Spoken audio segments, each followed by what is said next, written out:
Welcome everybody to the Yaron Brook show, and thank you for tolerating this last weekend, the changes in timing, and we're doing this in a relatively unusual time. So thank you all of you who are listening to this live right now. So I appreciate and I ask for you. I apologize for um, the craziness in scheduling, but as you know, I've been on the road. Finally home. Those of you in Facebook Live can see I'm in my studio in Southern California, and which is great. It's great to be back home. It's been was a 2-week trip, not too long by my standards, but pretty exhausting. What was it? I forget. In 19 events in 13 days or something like that. All right, we've got I think an interesting show today. I want to talk about what happened in Middlebury College and see what we can learn from that, or what we can say about the left from this. And to some extent, it makes sense for me. Anybody who says, well, nothing new happened.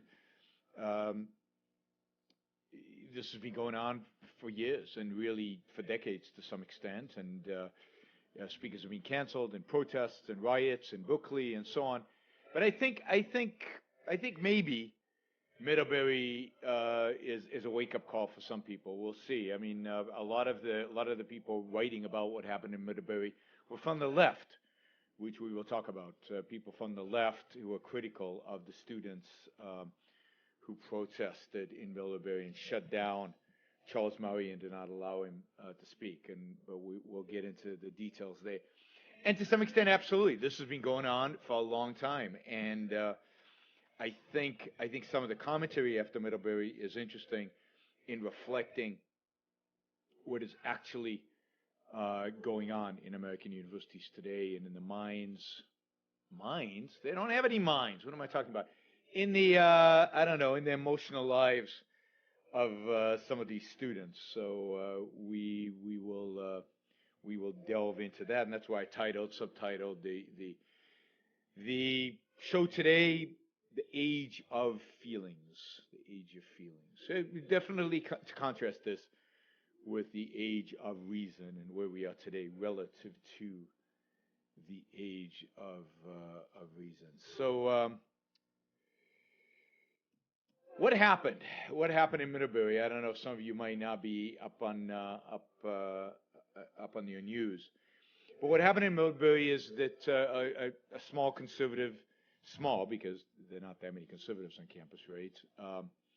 Small conservative group invited Charles Murray to come and speak on campus about his latest book. Was it Losing Ground, I think?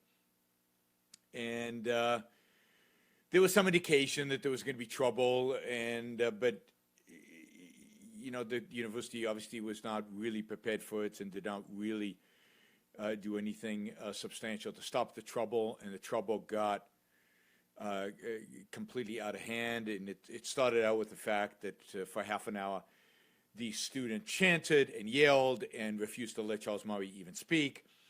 And then Charles Murray went into another room where he live streamed his talk, and it was projected into the conference room. Of course, the students still were yelling, and still nobody could actually hear what Charles Murray was saying. And in addition, there was banging on the walls in the room where Charles Murray was talking. So that was he was disrupted even there. And then if you add on to that the fact that the university had organized, the student group actually, the conservative student group had organized for a leftist professor on campus to interview Charles Murray, that is to ask tough questions. And she actually solicited questions, I guess, from social theorists on the left who are opposed to Charles Murray. So she had accumulated a bunch of questions. And of course, she wasn't really permitted to do this because of all the yelling and the screaming, and some of that, I guess, happened during the live streaming. Anyway, as they were leaving the auditorium, a group of these leftist student thugs surrounded them, and as security was trying to pave a way for them to get to the car, the leftist leftist professor was grabbed by the hair and twisted and fell to the ground, and I guess did something to her neck. She landed up in the emergency room. She had to wear a cast. And, and then Charles Murray, supposedly they went to dinner, and they harassed during dinner, so they had to actually literally drive out of town in order to have dinner. I mean, that's the story.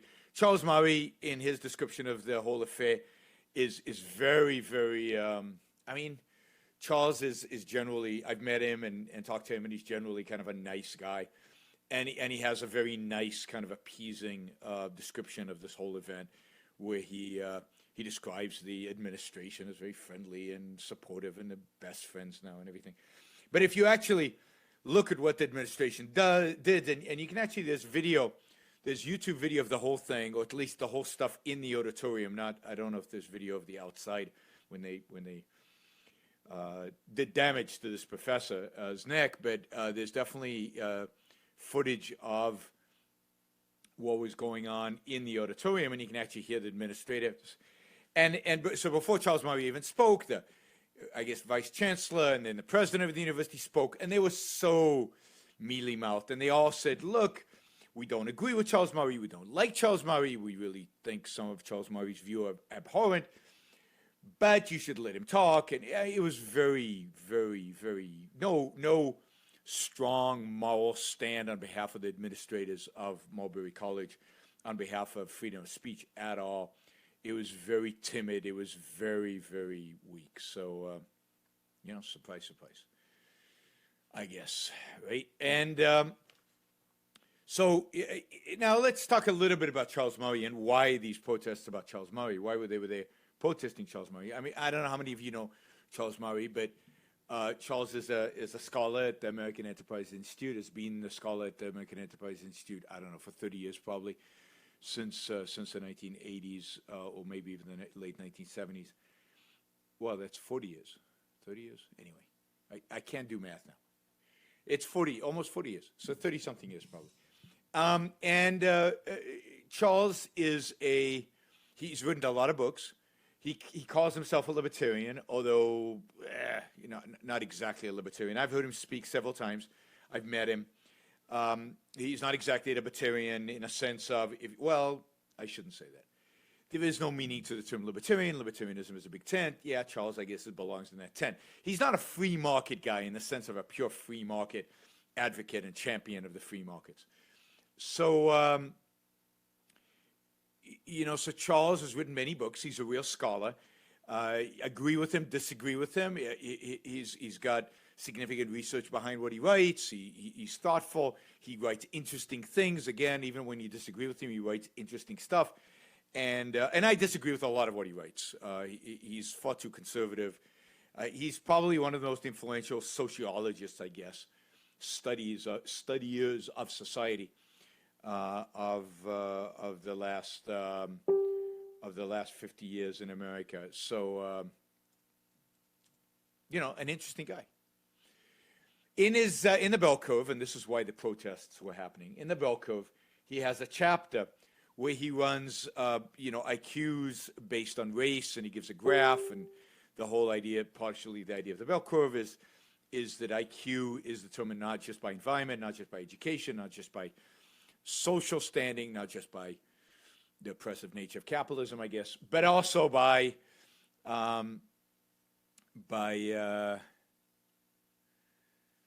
genes.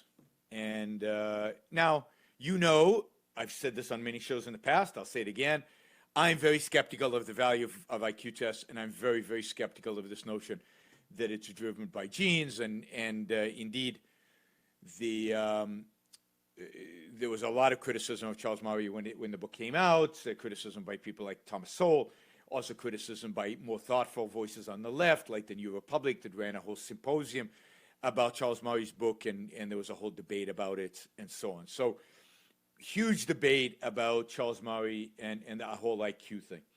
Anyway, that book was published in the early to mid 1980s, but these students declared Charles Murray a racist and a fascist and a sexist and a homophobe and everything else, of course.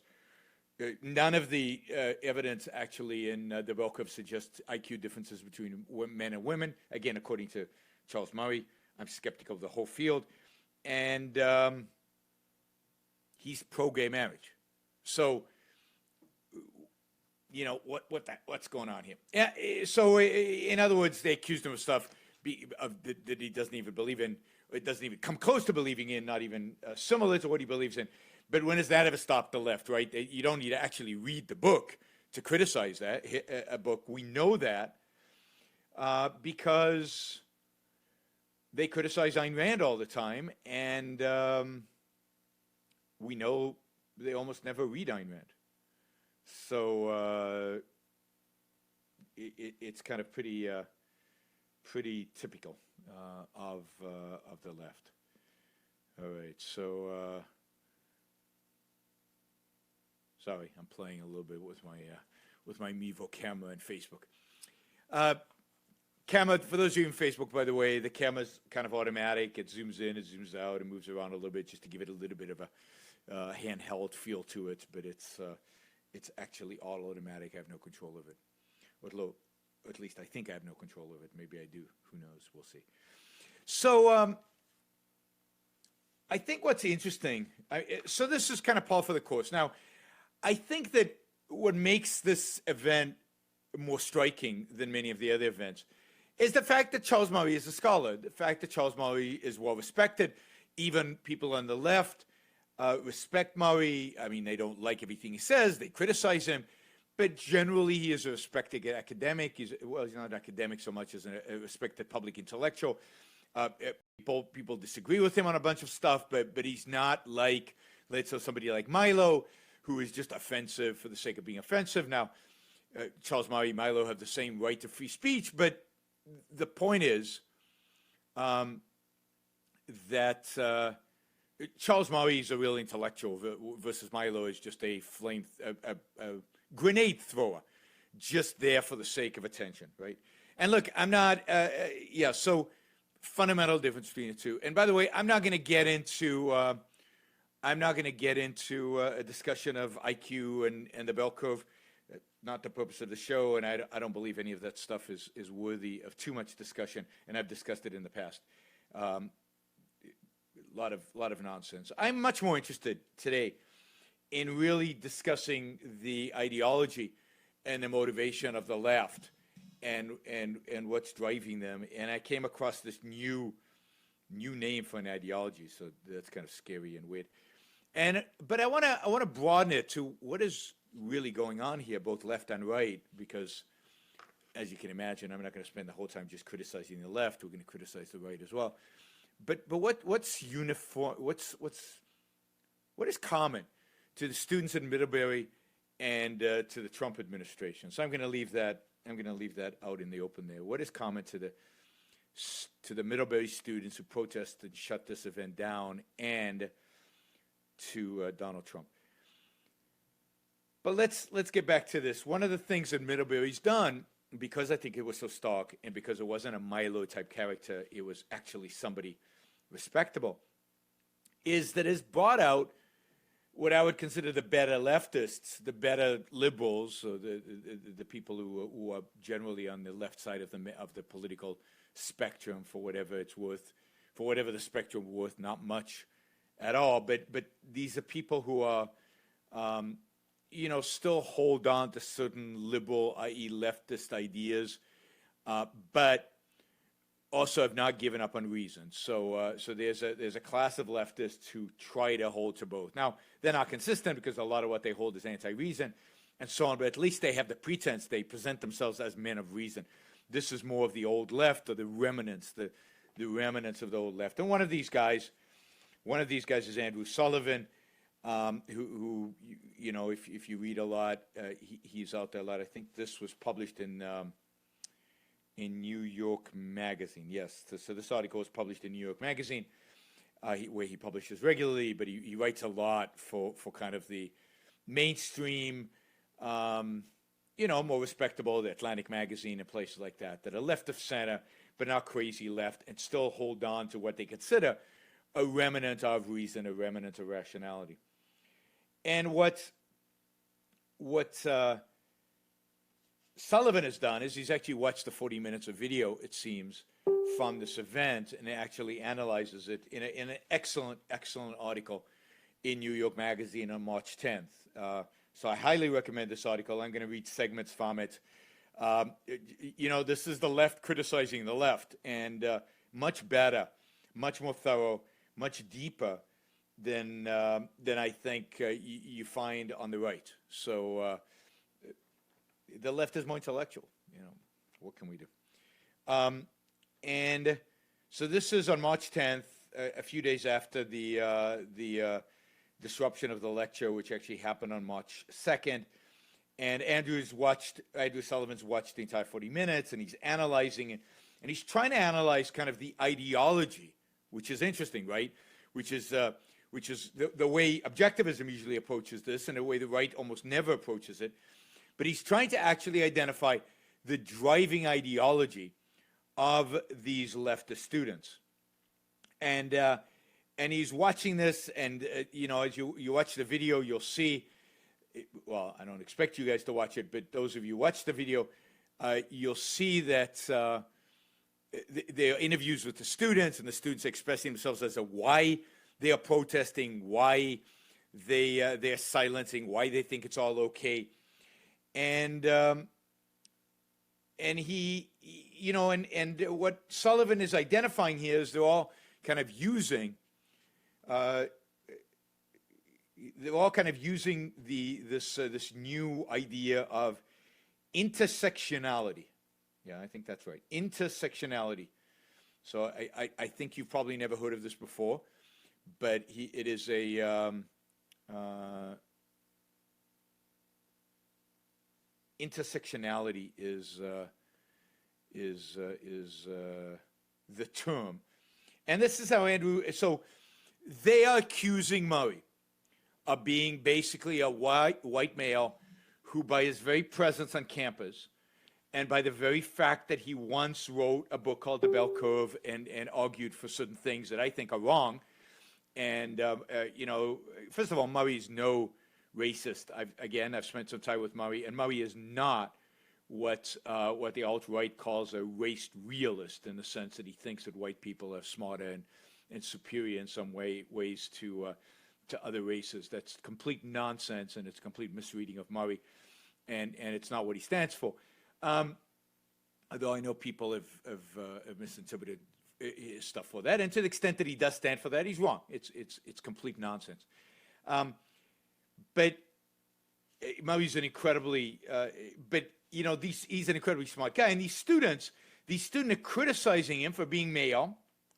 They're criticizing him for being white, and they're criticizing him for writing a book, not just the Bell Curve book, which suggested that there might be differences in DNA that are linked to actual genetics, although Murray himself is anti-eugenics and he's anti-racism in any form, and he's not anything like these alt-right nuts who sometimes occupy my Twitter feed, or sometimes even the chat for this talk. Anyway, and part of the criticism is not just about his old book, but also about the new book, about his book on the plight, in a sense, of white working class. Right. All right. What Sullivan identifies as this new ideology, which is very common, it's the latest craze, he says, on American academia. It's called intersectionality. And he writes, he quotes that what he thinks intersectionality is, it's a neo-Marxist theory that argues that social oppression does not simply apply to single categories of identity, such as race, gender, sexual orientation, class, etc., but to all of them in an interconnected system of hierarchy and power. Now, if you understood what the hell that said, wow, I'm impressed. But you've probably been hanging around universities way too long. So let me read that again. It's a neo-Marxist theory. What does that mean? It means a theory about collectivist groups. It's a theory about groups. Neo-Marxism is all about identity politics. It's all about identity philosophy. It's a theory of how different groups relate to one another, primarily through relationship of power and oppression, so exploitation. So it's all about power. It's all about my group's power over your group and your group's power over another group. Now, in the old style of this kind of power struggles, it was just the oppression of one group against another group. So it was the oppression of men oppressed women. And then it was the oppression of whites oppressing blacks. And it was but then these theorists came up and said, oh, that's way too simplistic. It's way too simplistic to think of this as black and white and men and women. Because what about if you're black and a woman? Now you're kind of doubly oppressed. And some of the oppressors are black men because you're a woman, and some of the oppressors are just all whites because you're black. And it's like much more complicated, right? It's interconnectivity. It's like all connected. Now imagine now that if you're a trans black female, I guess you can be trans and female, trans black female, then there's wow. I mean, it's hard to keep track how many different groups are now oppressing you. So it is the connectivity between race, gender, sexual orientation, class. Yes, of course. You have to be poor as well, right? So imagine if you're poor. But what if you're rich and other rich people are oppressing you because you happen to be rich and black, right? So then the class is kind of flipped on you. But you, because you're rich, are still oppressing poor blacks. So you're kind of being oppressed and oppressing. Such interconnectivity. It's very complicated and very, very deep. I mean, it's very deep, right? So all of them have this so this is what it says, right? It's social oppression does not simply apply to a single category of identity, right? Because all oppression is about identity. Social oppression actually applies to the combination of race, gender, sexual orientation, class, etc. So it's all of them in an interconnected system, interlocking system of hierarchy and power. You know, I don't know what to even do with all of that, right? I don't know what to do with it. So this is identity politics taken kind of, I don't know, to the next level, to the and it's not just it's not just an issue of the fact that there are multiple power structures and then there are multiple people being discriminated against. One of the things that they claim here is that, let's say you are a racist. Well, because racism is connected to sexism and classism and all these other isms, you're by definition everything else. So Charles Murray writes a book 30-something years ago. They claim the book is racist. Therefore, by definition, because he's a white male and everything else, he has to be, because all these things are connected and you can't separate these out, he has to be also a racist, sexist, classist, transphobe, ableist, and homophobe. All of these things, right? That's what he is, and that's what he's accused of. So this is, I mean, I don't know what to even call this. This is, well, I'll tell you what Andrew Sullivan calls it, because Andrew's a very observant social commentator. And again, this is a leftist. He's a leftist, which is it's always good to read a leftist critique of the left, because it's always more thoughtful, it's less hysterical, and you know that this is bad if the left is criticizing it, right? Again, I don't like. Well, this is part of the problem you get in with the left-right terminology, because these idiots who believe in intersectionality are not the same left as an Andrew Sullivan, who's better. I like, as I've said, I like the spectrum of reason individualism versus mysticism collectivism. And I think that Andrew Sullivan is closer to reason individualism, at least on that spectrum, tilts towards that side and away from mysticism collectivism. And this intersectionality is solidly on the mysticism, collectivism side, and we objectivism is solidly on the individualism, reason side. Okay, here's what Andrew Sullivan makes of this. Basically, he says this is like religion. He says this is a religion. He says, it operates as a smelly little orthodoxy. He's quoting Orwell. Smelly little orthodoxy. That's a really nice phrase. It posits, quoting Sullivan, a classic orthodoxy through which all human experience is explained and through which all speech must be filtered. Its version of the original sin is the power of some identity groups over others. So if you're born white, you've already got original sin. If you're born black but male, you still have some original sin. If you're born straight, you have some original sin. If you're born rich, you have some original sin, right? So all of these categories compose original sin. And of course, you should feel the guiltiest if you are both male, rich, straight, and able. I guess then you're the most sinful of all by birth. So notice Andrew Sullivan uses the original sin in the Christian sense, in the sense of you have sin by the very fact of your existence. You are sinful by the very fact that you exist. Can you think of anything more evil than that? I can't. I mean, this is why I think Christianity is so goddamn awful, and why these religions of the left are just as awful. All right. So he says to overcome this sin. Yeah, right, to overcome the sin. You can't completely get rid of it, but you can somewhat overcome it. You have to first confess, I'm sorry, I'm white, straight, able, wealthy, right? And you have to, what they call, check your privilege. And subsequently, you have to live your life and order your thoughts in a way that keeps this sin at bay. We'll get to this in a second. So this sin goes deep into your psyche, especially if you're white, male, or straight, right?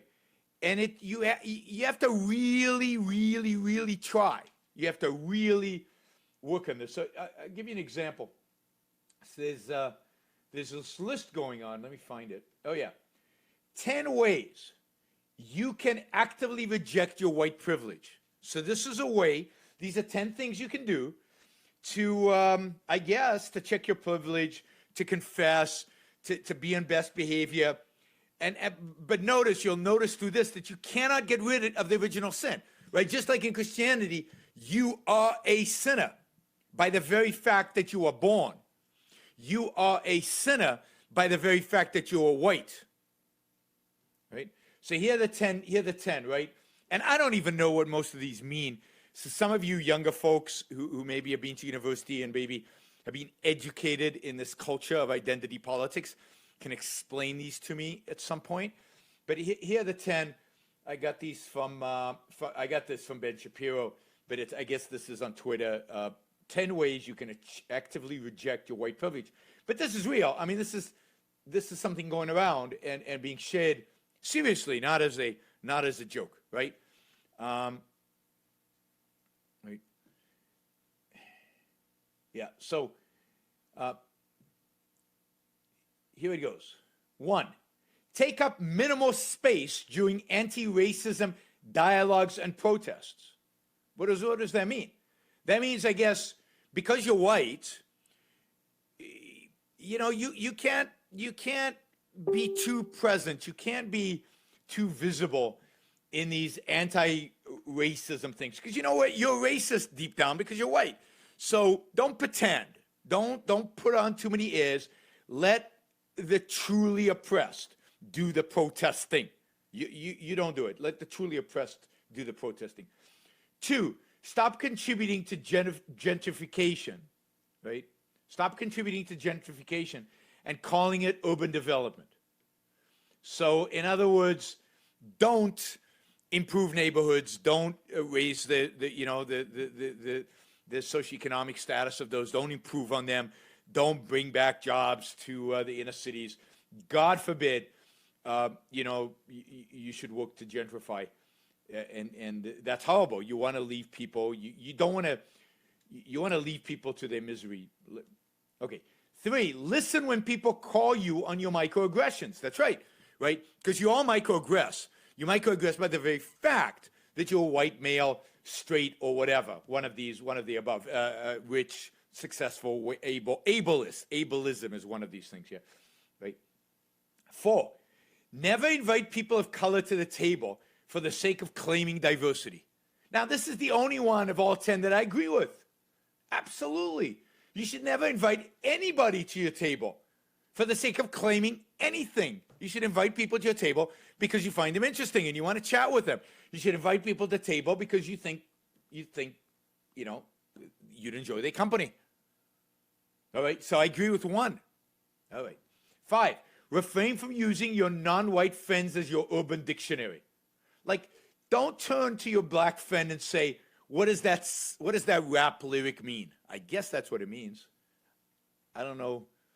I guess that's, yeah, all right. I don't know what to make of that, right? So this is all the ways that you can actually reject your white privilege, because I know you guys need and want to reject your white privilege. 6, where is it? Stop lifting up non-confrontational people of color as examples of what POC activism should look like. Anyway, don't use Martin Luther King as an example. It's Black Lives Matter, and it's Malcolm X. It's the Black Panthers. It's violence. It's confrontation. That's what counts. Don't ever use Martin Luther King because he was too much of a pacifist. He's no good. Call your friends, family, and coworkers out on racism. Don't do it. Don't do it. You can't see racism because you're white. You just can't see it.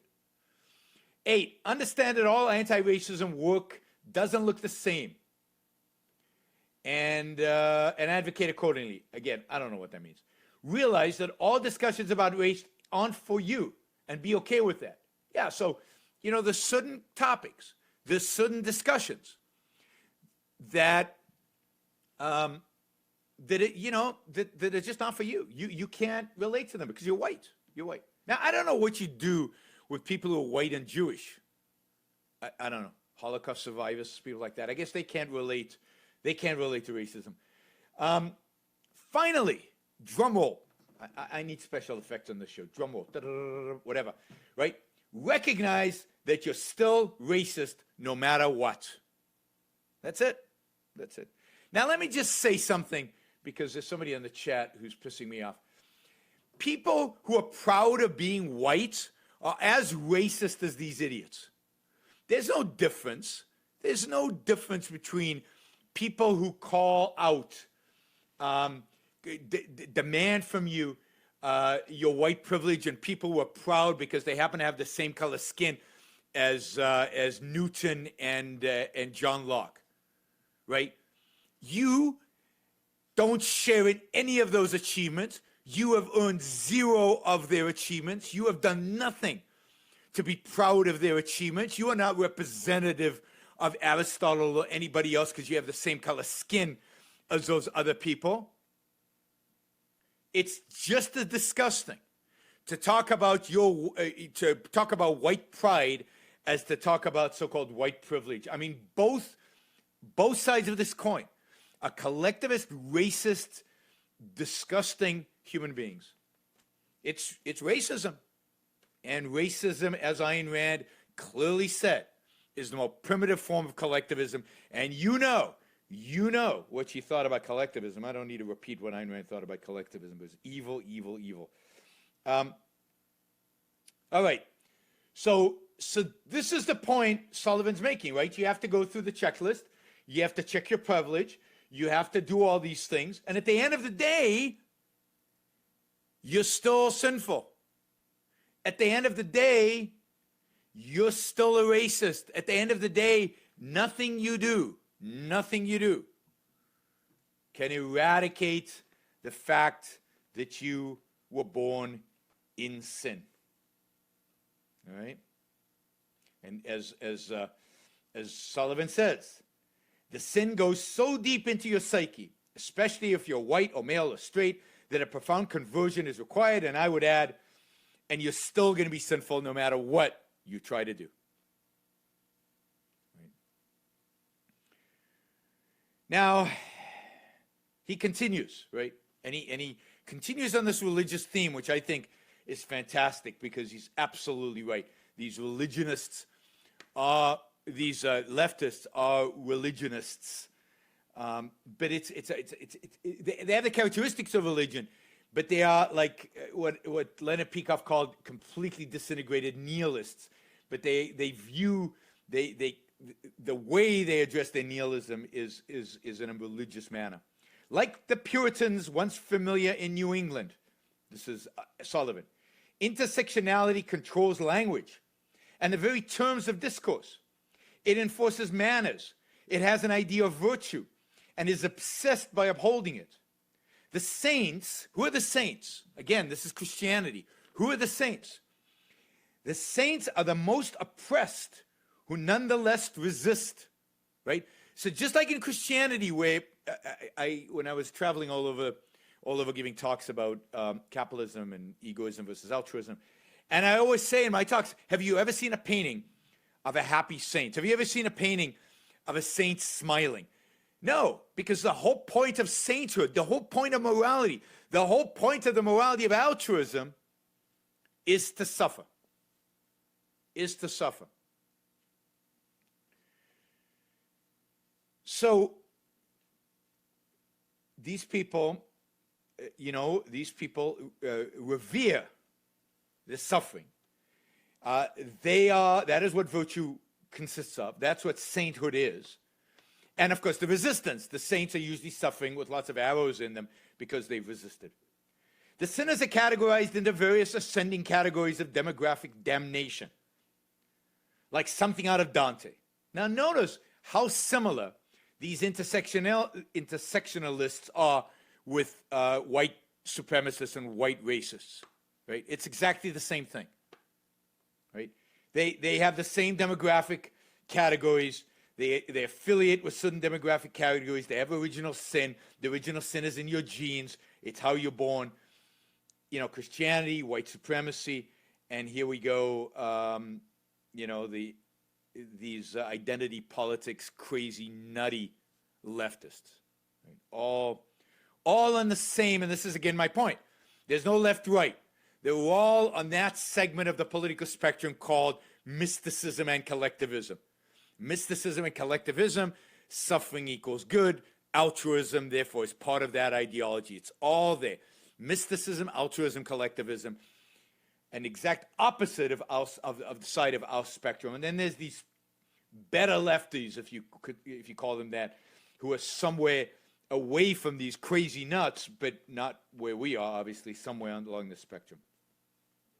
Here's Andrew Sullivan. Here's some more of Andrew Sullivan. Fascinating stuff, I think. It operates as a religion. What did I want to say? Oh, here it is. This is great. So the saints are the demographic damnation, like something out of Dante. The only thing this religion lacks, of course, is salvation. This is their nihilism. You see, Christianity is not nihilistic because it offers you salvation. Marx even is not pure nihilism because he offers you salvation, right? So life is simply an interlocking drama of oppressing and power and resistance. It's an interlocking drama of oppression and power and resistance, ending only in death. It's Marx without the final total liberation. So you see, in the past, almost all ideologies had a way of redemption, had some end game, had some positive outcome for humanity. And these people are nihilists. This is the fundamental. And therefore, they cannot be redemption. They cannot be an out. They cannot be a final state. It's all about destruction and death and nihilism. And that's what these people really are nihilists. This is a religion of nihilism. He continues, it operates as a religion in one other critical dimension. If you happen to see the world in a different way, This is where they become like the Islamists. If you're a liberal or libertarian or even gasp a conservative, and here he means a liberal in the old sense, if you believe that a university is a place where any idea, however loathsome, can be debated and refuted, you are just wrong. You are immoral. If you think that arguments and ideas can have a life of independence, of white supremacy, you are complicit in evil. And you are not just complicit. Your heresy is a direct threat to others. It's a threat. It's a physical threat, right? And therefore needs to be extinguished. You can't reason with heresy. You have to ban it. You'll contaminate other souls and wound them irreparably. So notice again, this is radical religious thought. Speech, heresy, is force. It is corrupting, and therefore it's okay to silence. It's okay to stand up in front of these people and attack them physically, because speech is action against you. It is heresy. It is an affront to your religion. It does cause, as he says, irrefutable damage. That's irreparable. Wounds that are irreparable.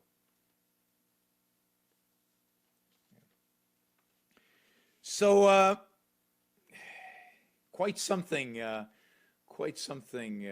these guys, right? It's quite astounding. All right, so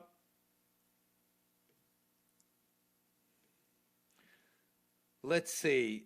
So this is this new intersectionality. This is this new nihilistic ideology of the left. Yeah, if somebody can mute Mark, I'm trying to do it on my end. That would be great, because he's just distracting me, and it's basically. I think I did it. Who knows? All right. Now, finally, Andrew says, and what I saw in the video struck me most as a form of religious ritual. And this is true. I mean, if you watch the video, you'll see this. A secular exorcism, if you will, that reached a frenzied, disturbing catharsis. So when Murray starts to speak, right, you watch the video, Murray starts to speak, they all turn their back on him. Now, I've seen that done before.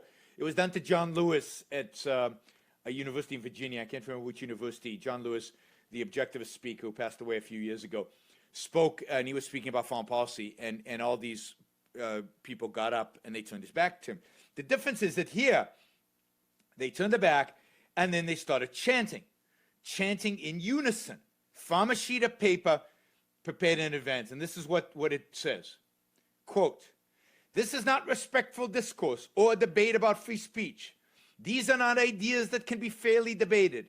This is not representative of the other side to give a platform to such dangerous ideologies. This is not a potential for an equal exchange of ideas." Right? They never said what the ideas are. They never said what they're objecting to in Charles Murray's ideas or writings or what he's going to present. They don't, of course, listen. Right? They don't listen to him. But they reject it. And they rejected not just the speech, they rejected as action against them, and therefore they deny that they're even opposed to free speech. No, this is because what Murray's doing is not even speech. The speaker is open to question, and then they go on to say, we cannot engage fully with Charles Murray, right? And then they say, now notice this. This is maybe the key paragraph of what these kids are chanting, right?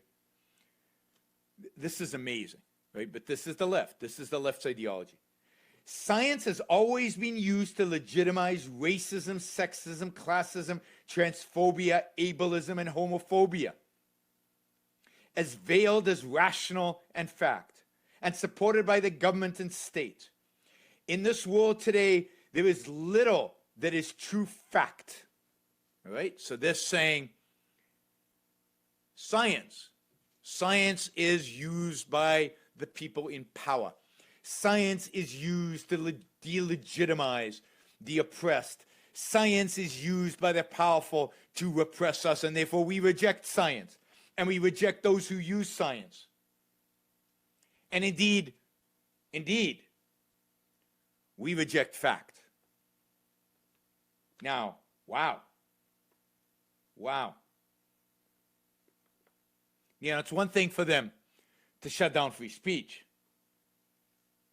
But this idea of rejecting fact, of rejecting science, again goes to what? It goes to the nihilism, the corruption, the absolute corruption and nihilism of these lefties. Lefties that have been, I'll give you some examples of courses that are studied at Middlebury College, and you'll see that these kids are just mouthing what their professors are teaching them. Right? And notice, too, and I have to say this, and I know some of you are going to be pissed off. But doesn't this sound a little bit like Donald Trump? Just in the denial of fact, in the rejection of the idea of fact, of the idea of truth. I mean, it's a weird, right, cultural phenomena right now that nobody accepts fact. Nobody accepts truth. All right. So these people are hostile to science. They're hostile to speech. They're hostile to debate. They're hostile to ideas. They're fundamentally hostile to reason. Right? Who is the enemy? It's reason. Now, they started chanting, who is the enemy? White supremacy. Let me see if I can find some of the other chants. Who is the enemy? White supremacy. Then racist, sexist, anti-gay, Charles Murray, go away.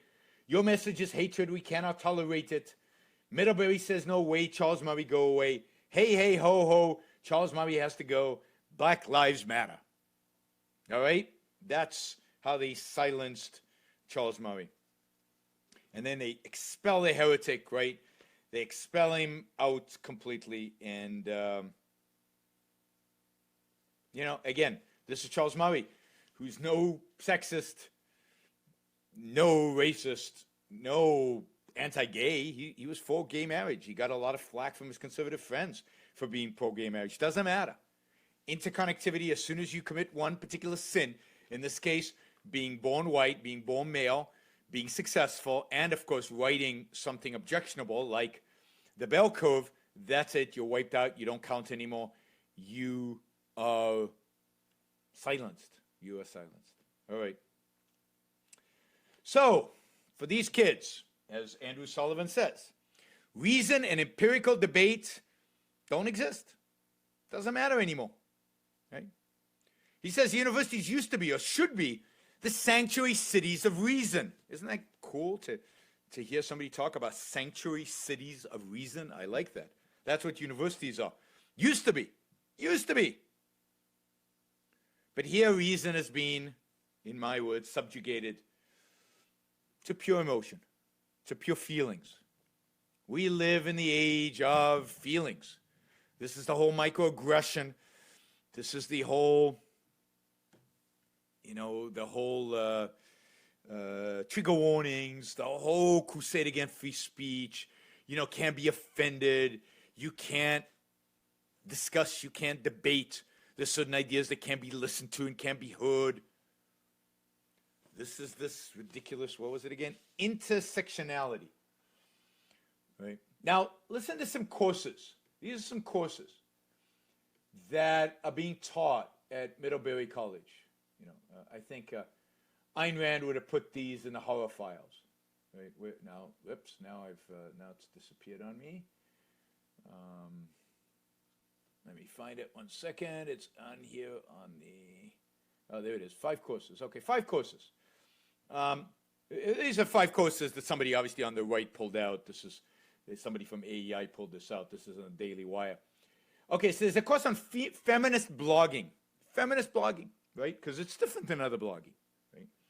And this is what the course description is. Blogging is a genre that lends itself to both feminist theory, whatever the hell that is, and practice, whatever the hell that is, because it involves writing from a particular place, I think everything involves writing for a particular place and a particular embodiment. I don't know what that means. About how power operates in our social world. That I know what it means. All about power. It's all about classes. It's about the oppression of some by others. Pure Marxism, right? Well, not pure Marxism. Marxism would be embarrassed. Feminist theory demands intersectionality. There's that word. Intersectionality in the syllabus. I thought Andrew Sullivan was making this up. I guess not. An ability to weave race, class, gender, sexuality, and other forms of power into a single theoretical approach. That's right, that's what intersectionality is. Feminist blogging transforms intersectionality into a single narrative arc. In this course, we will think about blogging as a genre and how feminist theory can infuse that genre into a more vibrant, complex, and even transformative site. Throughout the course, we will read feminist theory, analyze feminist blogs, and produce our own feminist blogs. All right, so we know where these kids got it. They got it from the courses they're studying. Right? By the way, Jonathan Honing just put up on the chat something I agree with completely, and I wish some of you would take to heart because I know some of you are obsessed. And what he writes is, Islam isn't the real enemy. It's our colleges, or just to make it more real, our university professors and the students inside of them. Oh my God, right? And this is the amazing thing, right? Well, you want a few more courses? Let's do a few more courses, and then I'll tell you what the amazing thing is.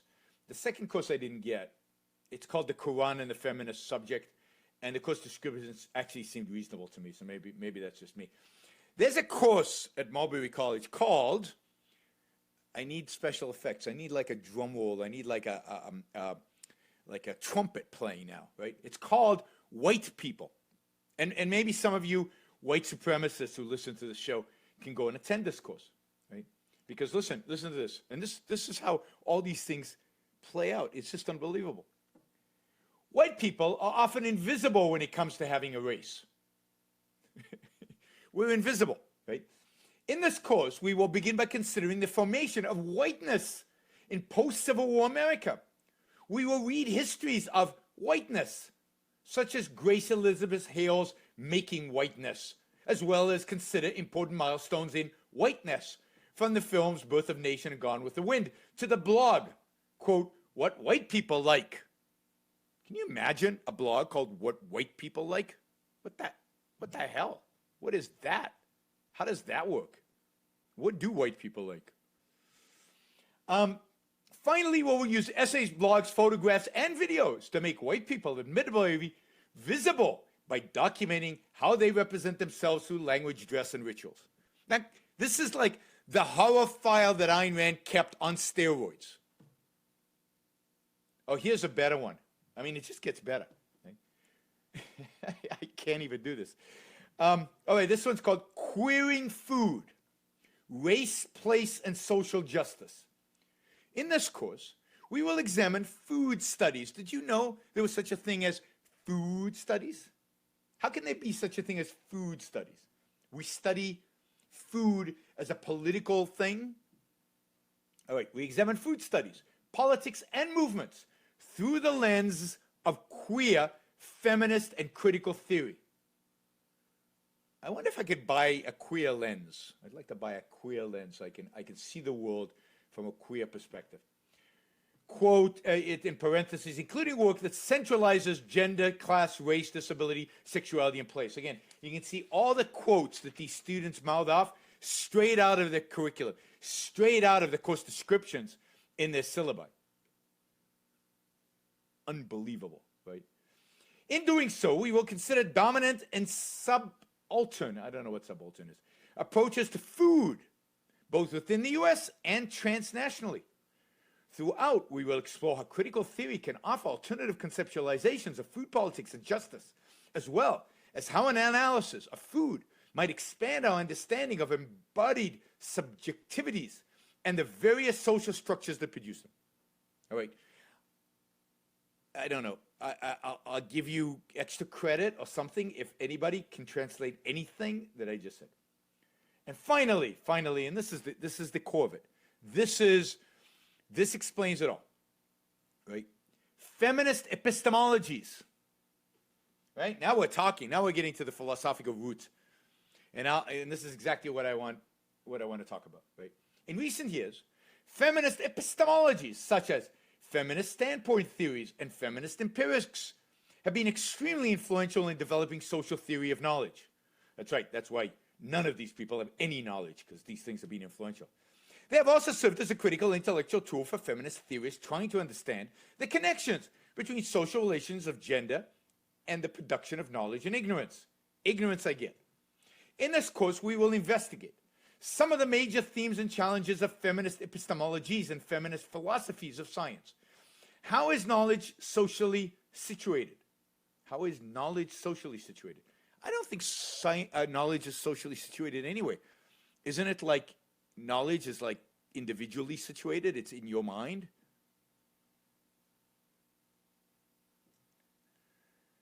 How is objective knowledge possible according to feminist epistemologies? I don't think it is. What does it mean to look at knowledge through a gendered lens? I'm looking for those lenses. I'm still eager to get a lens. We will work to understand the influence of feminist epistemologies in a contemporary philosophy. And Okay, this is it, guys. And if you don't understand how evil Immanuel Kant was, he's the one who made this possible.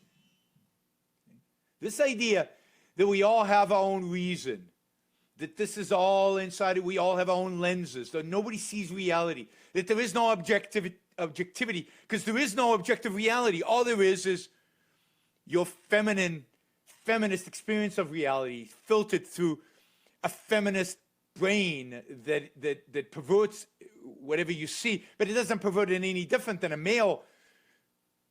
It's all about, there is no truth, there is no fact, there is no reality, there is no there.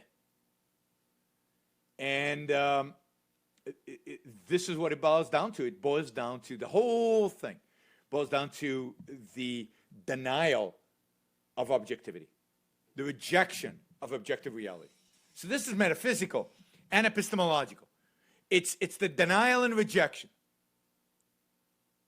It's a denial of rejection of the primacy of existence, denial of rejection of the law of identity, reality has a nature, denial of rejection of the laws of causality, and ultimately, and of course, as a consequence, a complete and utter denial and rejection of reason, of the ability of human reason to comprehend, understand, integrate reality. Because reality doesn't exist, there's nothing to comprehend. We make it up as we go along. So, what are you left with?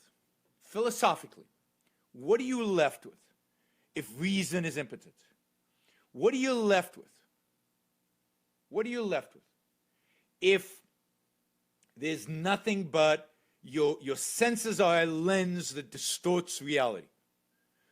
What are you left with if you can't know the facts? What are you left with if there are no facts to know? All that's left is emotion.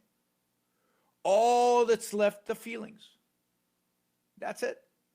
And where those feelings come from, well, your genes. You know, it's easy then to be a racist. Your genes, your whiteness, your blackness, your femininity. It's not about ideas. Ideas are empty. Ideas are contentless. Ideas are meaningless. All that's left is emotions. And on the emotional level, when you say something that offends me, I want to silence you. And I have a right to silence you because right? Because rights are meaningless. Right? Allah has told me, so this is just a religion. Instead of Allah telling me, it's my emotions telling me. Right? Because what is Allah if not your emotions? Right? What is God if not your emotions? There is no, God doesn't talk to any of us. So whoever claims to be talking to God is actually talking to himself, right? Is feeding his emotions. And whoever claims to know what God really believes is, again, just feeding off of emotionalism. Religion is subjectivism. Religion is emotionalism. And these people are, even though they would consider themselves, quote, secularists, they are religious emotionalists, relativists, who don't believe in reason, who reject reason. And if you remember on previous shows recently, I've talked about the idea of anti-ideology. that Ayn Rand talked about in the 60s. In the 60s. I mean, she called Kennedy the first anti-ideological president.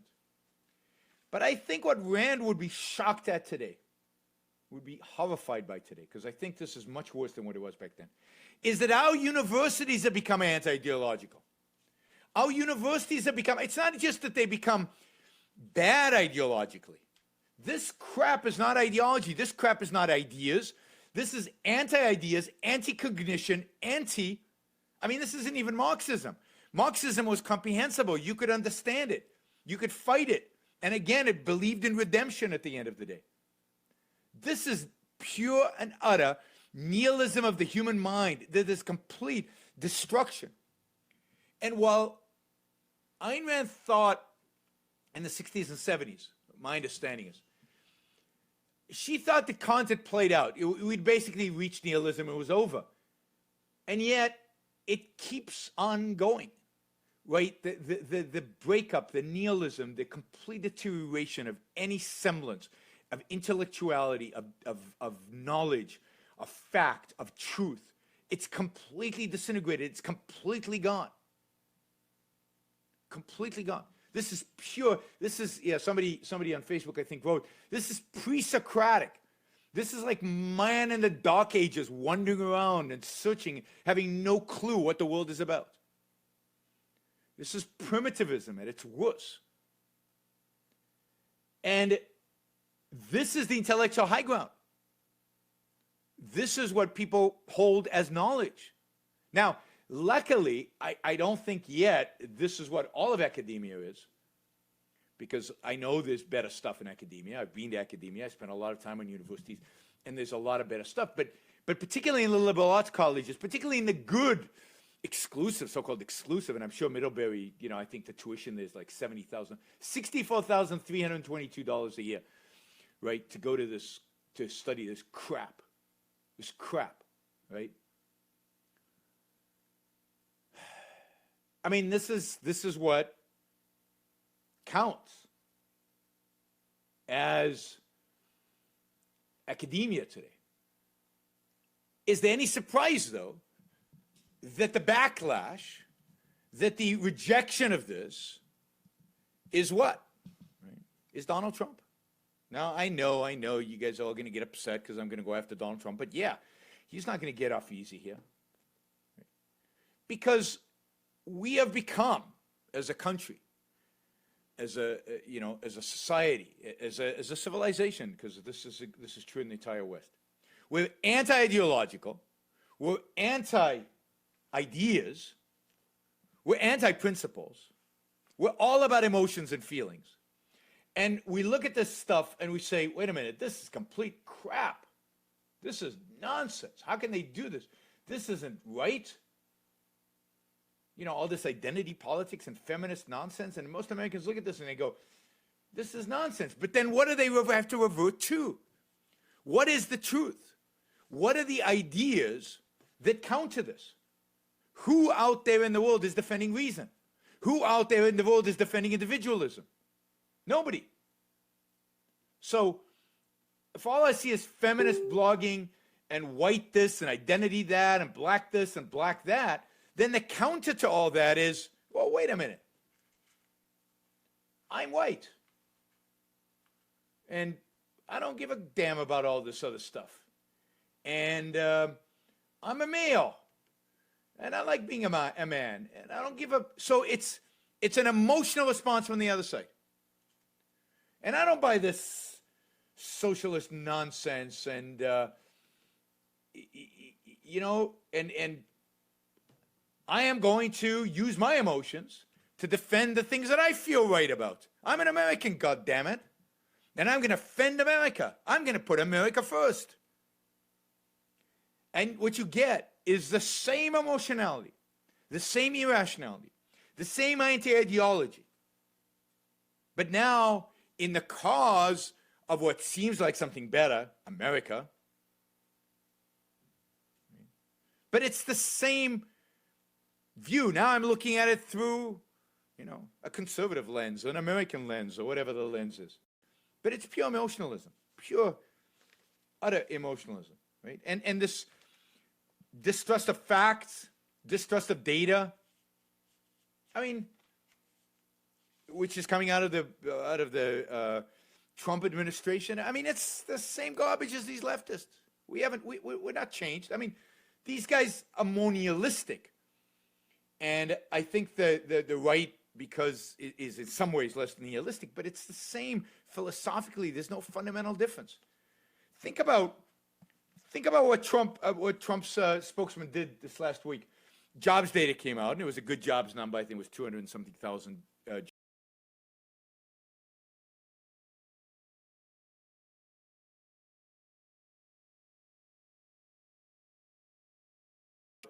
That Donald Trump criticized all the jobs data that came out under Obama as fake, as false news, that he didn't trust those numbers. And now he is trusting, coming from the same institution, the same people. Those people haven't been replaced. The methodology is exactly the same. Nothing's changed.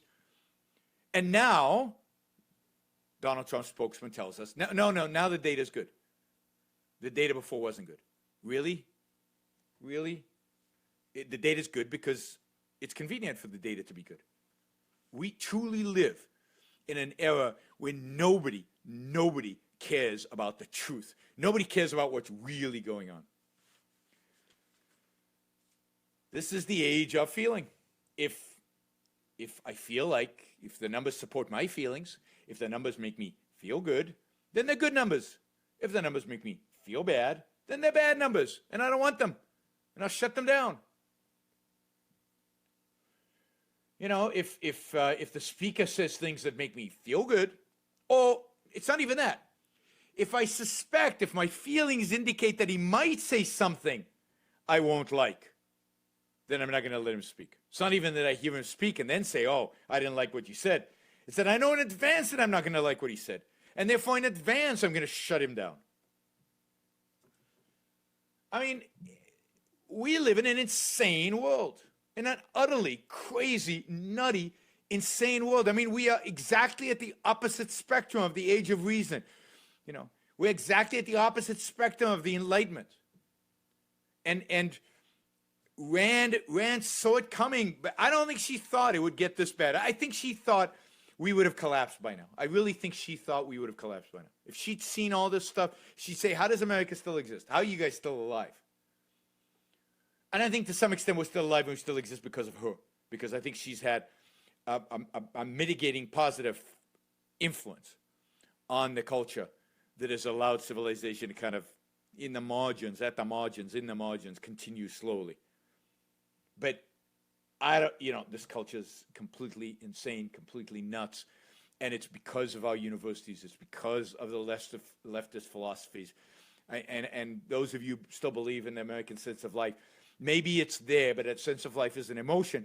And that emotion, if it doesn't have anywhere to go, if it doesn't have an intellectual backing, is useless. It's absolutely useless. And what you're seeing today is the complete collapse of the American sense of life, a complete collapse because there's nobody out there ideologically standing for anything resembling good stuff. I mean, Andrew Sullivan is good on this stuff, but on 100 other things, he's awful.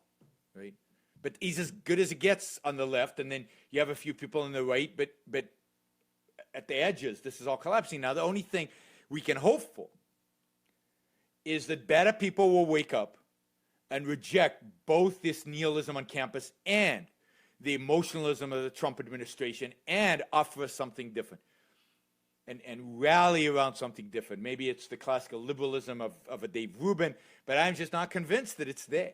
I'm just not convinced it's enough of it. Now, again, maybe people are waking up, and this is the hopeful sign, right? Maybe this has reached such an absurd, crazy level where Andrew Sullivan, and there were a number of others, there were a number of others leftist commentators riling against what happened in Middlebury. Maybe they will wake up. But even if they wake up, this is my point, I guess. I don't know. This is how I get depressed. I depress myself. I talk myself into being depressed. Even if they wake up, what do they turn to? They're not going to turn to Ayn Rand. We know that, right? That would be too good to be true. So what do they turn to? What set of ideas out there in the culture presents a viable alternative to the emotionalism of the two political outlets we have today, left and right. I mean, and what you're getting is the rise of the alt-right, the influence of the alt-right. I've never seen racism. I don't think racism existed to the extent that it does, and firsthand, because it's on my chat. Never mind out there in the world. These are relatively intelligent people who are bought into racism. Right? That's what's, and that's the alt-right, right? We know that there's racism out there in parts of America, but that's kind of primitive racism, like the guy who walked into the church in South Carolina and shot all those blacks for being black, right? That white supremacist has always existed, but now we have an intelligent white supremacist. But the culture as a total is 100%, from the racism of the left to the racism of the right to everything in between, is now completely driven by emotion, by mysticism. They're all mystics. Mystics of race, mystics of religion, mystics of intersectionality, or whatever Anyway, I need to be careful. I'm going to swear here. It's depressing. Absolutely, it's depressing, right? Because we're the good guys. We're the good guys on the left and right standing up. And when we do stand up, right, a few of us, me and, there are others out there, and we go after both the left and the right, then we are heretics of the Trump brigades, right? Because God forbid you should criticize Trump because he's the alternative to this. So basically the two alternatives were presented. And people can only think in dualities. That's the other thing I've discovered. This is something Onkar Ghate told me a few weeks ago, and it really hit me hard because I think it's so true. People seem to only be able to think in dualities. If you're not for Trump, you're pro the left. If you're anti the left, you're pro Trump, right? That's the duality. But think about the history of philosophy. Intrinsicism, subjectivism. Everything's, there's no there's no objectivity. I mean, the whole thing is Ayn Rand brings a dimension that doesn't fit neatly into it's either this or that. No, it's something completely different. Being a wife-beating, backstabbing SOB equals selfishness, or Mother Teresa. Those are the choices. Rational egoism, it took a genius like Ayn Rand to come up with that you could be self-interested and not a wife-beating SOB, right? Go figure. And today, this is how, even within objectivism, right? You even, take the immigration thing, which I don't really want to talk too much about, but you either, for open borders where millions and millions of Muslims can come into the United States, or you're for building a wall. Now, the fact is I'm for neither one of those, but that's too complicated for people to actually think about. That's too complicated, too subtle for people. Oh, that's subtle, right? Well, give me a break. But people can only think in those two views, the duality of life. Life is not about one or two. There's 3, 4, 5, 6, 7. You can be pro-immigration, anti-Islamic invasion, and anti-wall all at the same time. Oh my God, I just blew somebody's fuse, I'm sure. All right, we got some callers, and I'm ranting. Hi, you're on the Yaron Brook Show. Who's this? This is Skylar calling from Delaware. Good evening, Dr. Brook. Hey, Skylar, you going to help me calm down, or are you going to make me angrier? What are we going to do? It might be a little bit of both. A little bit of both? I just need some guide. I'm sorry? Go ahead. I just need some guidance. Okay. Happy to help. Just briefly at a meeting of atheists, and I was the only objectivist. Yep. And we could at least agree on the fact there is no God. But at the same time, there were communists and socialists and other collectivists within the group. Yep. And when I was totally taken aback and caught off guard almost in a sense, because they just lambasted me with, oh, what about the proletariat? They just threw out. Yeah, they're religious nuts. You have to tell them. Yeah, they're still religious. You have to tell them that they're religious nuts, and they have a secular religion, but it's still religion. Just like I talked about these intersectionality, theirs is some form of Marxism, one way or the other. and they're religious nuts, and they of course won't let you actually present evidence as to the complete irrationality of their position and complete lack of any evidence for their position, because evidence doesn't matter because they're religious nuts, and you have to explain it that way once you find that reason can't reach them. And exactly, and we got into the part about economics, and I was saying how the financial crisis occurred because of Dodd-Frank, and I did not properly say it just came out of my mouth. See, Dodd-Frank was before, was after. Yeah, but what you got to do, Skylar, is stay away from too much of this economic stuff. Try to focus in on morality. Ethics. Try to focus in on who does this life belong to? Does your life belong to the proletarian? Can we then vote to do whatever we want with you? My life is mine. What do you have against me owning my life and doing what I want to do with my life and keeping me free? Why do I have a moral obligation to feed all the poor in the world, or to solve the financial crisis, or to do any of these things? Focus in on morality, and then see where that takes you. That might take you into some economic discussion. But don't start with economics, because some of these guys will know more than you on economics.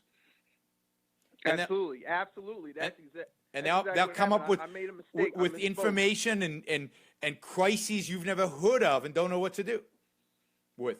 So go for what you know. Go for simple. And simple is my life is mine. How do you get off telling me how to live my life? All right. Absolutely. Yeah. And you have to make that a reasoned argument. I was just I was being a little emotionalistic there, but you have to make a reasoned argument for what's the purpose of life, and what's the purpose of life if life is to be sacrificed, if life to be given up, and you're just supposed to sacrifice for everybody left and right, and show the illogical nature of sacrifice, that it's an endless chain where the ultimate sacrifice is to die. We should all just die. So it's hard. It's hard in this country. Hi, you're on the Yaron Brook Show. Who's this? Hi, Yaron. This is Debbie from Silicon Valley. Hey, Debbie. How's it going? I'm pretty good. I hoped that I might cheer you up a little bit with maybe a brighter perspective. I was counting on somebody from Silicon Valley to cheer me up. Good. Yeah. Just kind of a flip side of what you were talking about is that's going on in this horrible college, like related to how the feminist perspective, for instance, has deteriorated. There's also a more rational side of that, which is not surprisingly coming from my hometown here. I recently read Lean In by Sheryl Sandberg, and her whole perspective is just about women pursuing happiness by seeking fulfilling careers and aggressively pursuing their own self-interest. Sheryl Sandberg is a billionaire, and she's been wildly successful. And, so there is this, and, I'm sure she's not perfect. I'm sure she's got some leftist perspectives, and, I don't know her that well. But I guess my point is just that she's taking this very pro-success, pro-life perspective on feminism. And she kind of struggled. I found it interesting. She, in the book, mentioned struggling with the notion of calling herself a feminist. She was reluctant to do so. Yeah. And that's one of the reasons Ayn Rand never called herself a feminist, even though she invented the idea. She never called herself because she didn't want to be latched on to these crazies. Exactly. But, so I guess just for whatever it's worth, there is, in the culture, there's a more positive I movements agree. going on. I agree. I just get caught up in the pessimism. But you're absolutely right. And look, and I've said this before on this show, if there's one area of hope, and it's funny because the people who hate me and the pro-Trump people hate when I say this because they hate Silicon Valley. But if there's one area of hope at Silicon Valley, it's the attitude of Silicon Valley. It's the ambition of Silicon Valley. It's I think the willingness to accept talent for talent's sake, and not without the sexism that maybe pervades some industries. Although the claim is that it pervades Silicon Valley as well. But and I'm just looking up Sheryl Sandberg. I mean, she's a chief operating officer of Facebook. She's a founder of a company, of a foundation, I guess, that does educational content. She's on the board of directors of a bunch of companies. She's had this amazing career. She's obviously a little on the left because she's the chief of staff, or was the chief of staff of Larry Summers, who was a Treasury Secretary. But who cares? I mean, politics, this idea that everything is about politics is just stupid. If you're achieving huge amounts, I can forgive you being wrong on politics, right? I mean, and again, she's not going to be anti-reason. She's not going to be a nihilist. She's not going to be destructive. And these are the kind of people who I think are still the hope that we have left. But they need a philosophy. And without a philosophy, she will not survive. Well, I'm trying to do my part. Good. I don't have a very big megaphone up here in Silicon Valley, but wherever I can, I try. I appreciate that. I regarded one of those 10 commandments of leftism that you were reading earlier about not gentrifying areas. I saw that as an attack on Silicon Valley because what one hears about a lot here is how these the evil tech people are driving up, costs of living for people in San Francisco, especially, and also in Oakland, and we're just making life impossible for them, and shame on us, and we should feel guilty. So and the whole attack, and thanks for calling, really appreciate it. I mean, it's good to get an uplifting, positive message. That's great. But the whole attack of these people I've been talking about, the show, they're not attacking gender, and they're not attacking race. What they're really attacking is ability, and that's what they really, they're trying to put you at a depth. So if you're smart, you're an ableist. You've got ability, and that's a privilege. And they equate that with the genetical factors, which is in and of itself disgusting. But so to them, any achievement is negative, and they resent achievement, and they're anti-achievement, and the gentrification is one way in which it's expressed, but it's really throughout that document. It's anti-individualism, and therefore it's anti any individual achievements. All right, one more caller. Hi, you're on the Yaron Brook Show. Who's this? Hi, this is Sam from North Carolina. Hey, Sam, how's it going? Good. How are you? I'm good. What's up? Yeah. So I just wanted to say, I go to a liberal arts type college with good academics if you kind of avoid the social justice stuff, but just from what I've been dealing with here with ideology from the past few years, I think you just really nailed all of the facets of this whole intersectionality thing. And really what I noticed, and that I think you did a good job of talking about, is the whole thing of epistemology and how it comes to the way that people a lot of college kids today, in my experience, just don't know how to think at all. And it's so frustrating because, you hear these, intersectionality stuff going on, and, it's full of logical fallacies. Like every other thing is a package deal. It's a mess intellectually, but nobody has like the epistemological tools to actually, think it through. And that's, that's kind of what frustrates me is like, if there was a way to just teach people how to think more clearly. Well, or to value thinking, because this is part of the issue. This is why Ayn Rand considered Kant the most evil person in human history. Because what Kant does is he basically makes it impossible to argue, because he divorces human reason from the facts of reality. He divorces human reason from the truth. And therefore your truth is your truth, and my truth is my truth, and there is no truth. There is no reality. There's no fact that we can actually comprehend. And as a consequence, when these intersectionality people come up with their BS, what are you going to answer them? What are you going to say against them that is going to be convincing to anybody if what you've studied for years and years and years at a university is that truth doesn't exist, the truth doesn't matter, and it's all it's all floating, it's all made up in your mind, it's meaningless. So one of the things that you notice at these universities is there's no opposition. The only opposition, who's the only opposition to these guys? It's religion. It's Christianity. It's the religious conservatives. Because they derive truth from a different source. But both sides are deriving truth from mystical revelation. Both sides are deriving truth from feelings. And therefore, there can be no conversation. There can be no free speech. because there's nothing to talk about my feelings versus your feelings. There's no arbitrator of truth. What is the standard by which we measure what's right and what's wrong? And hurting emotions, if emotions are the most important thing in the world, you know, we say as objectivists, the only thing that can really halt your reason is a gun. Well, what can halt you if you don't believe in reason, then the thing that can hurt you is to be offended. And therefore, a gun is equivalent to offense. And therefore, it's okay to silence people if you don't like what they're saying or if they offend you in what they're saying. That makes sense? Yeah, I had that exact thing where, you know, they were saying your words are the same thing as violence, and there was nothing to do at that point because they'd had this mentality. But, you know, it's just... And that's epistemological. With regard to the religion. And that's epistemological. Yeah, and with regard to the religious, yep. I've been trying to, like, help some of the better conservatives at my school and, you know, some of the people who... I've been trying to help them, you know, here, let's point out the problems with this ideology, the epistemological problems, the logical problems, but they don't, none of them, I mean, you know, the conservatives are all religious and they don't know how to think through these things. And besides, they can just recourse back to No, God. that's right.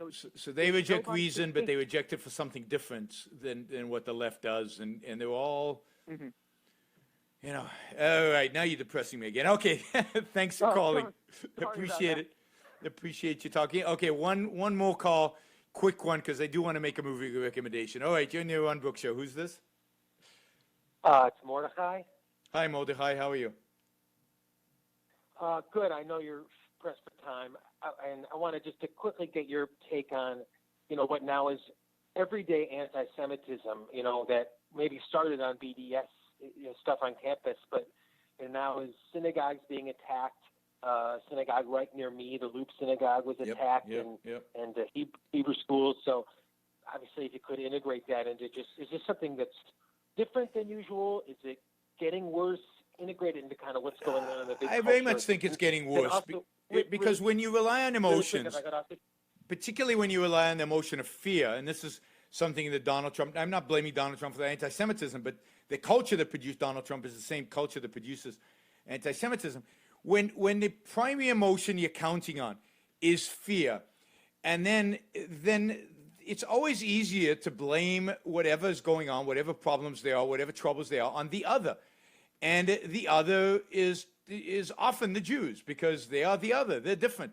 And they disguise themselves as being white and male, and that's, well, some of them are male, some of them are female, but white, and that's even more confusing, right? Because what race are they? And supposedly, according to these alt-right people, most of them are really smart, at least the ones in the U.S.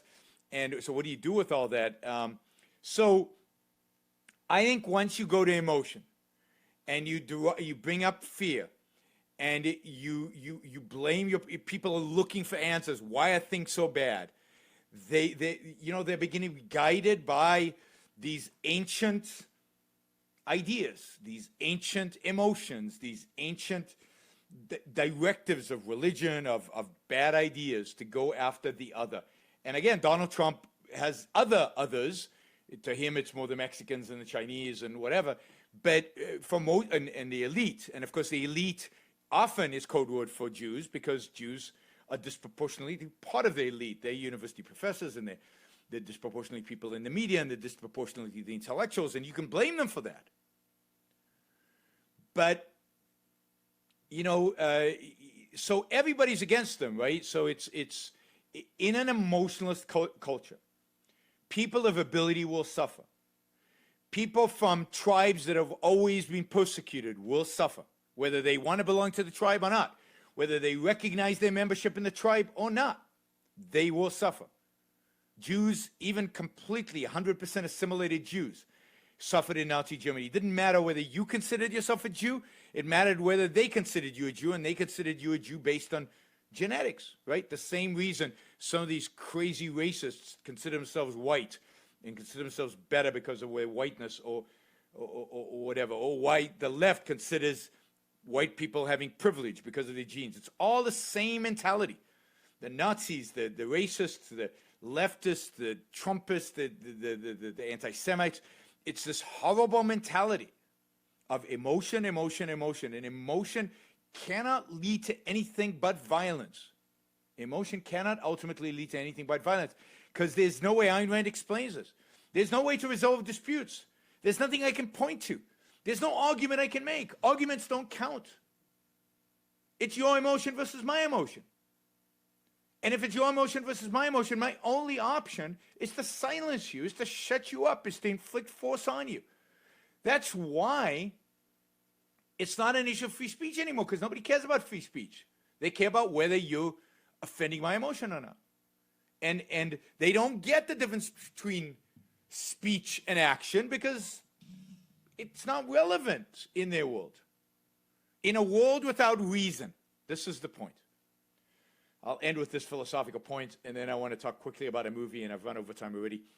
This is a philosophical, in a world where reason is defunct, where reason doesn't count, where nobody cares about reason, there is no way to differentiate speech from force.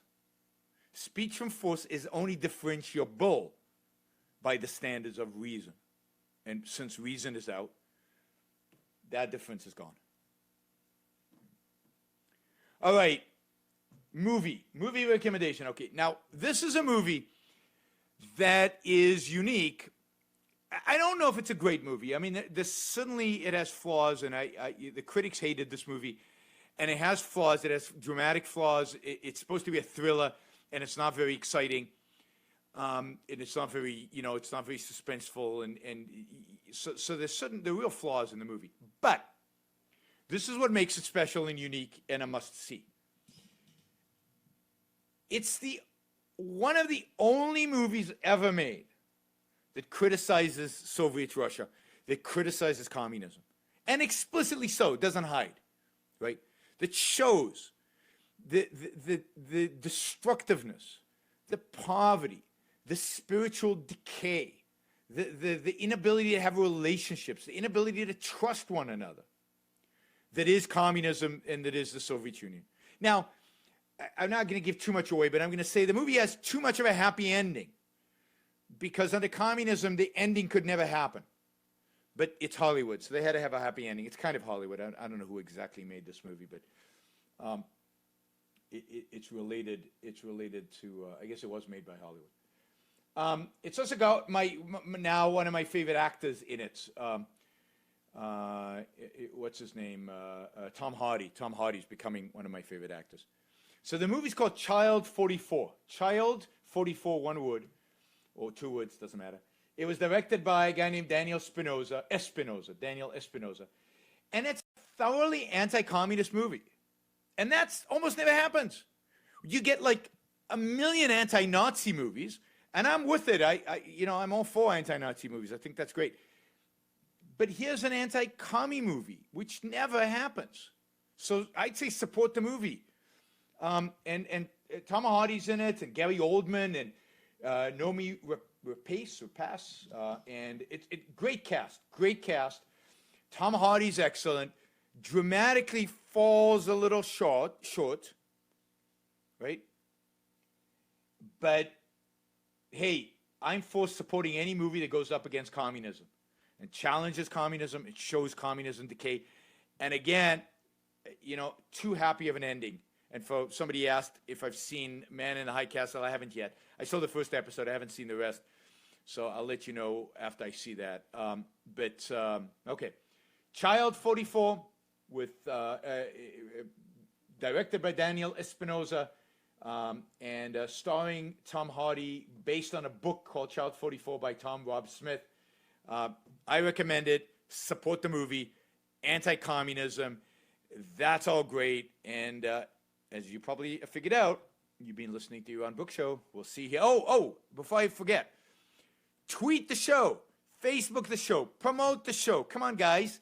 You could do better than you're doing in promoting the show, in trying to get people to listen to the show. This is content you cannot get anywhere else on the planet, or indeed, I can say in the entire universe. Right? By the way, so get the word out there. Come on, we can do better than the numbers we're doing. We're doing good. It's increasing, but it could be much, much higher than this, and it needs to be higher than this. Ultimately, we're trying to change the world here. We're not playing games. Tom Hardy was in a movie called Locke. And Locke is a fascinating movie, which we will discuss one of these days on this show, in terms of what I think Locke represents. But it's a fascinating movie. I annoyed me a little bit, but fascinating. Anyway, see you all next week. Yaron Brook Show.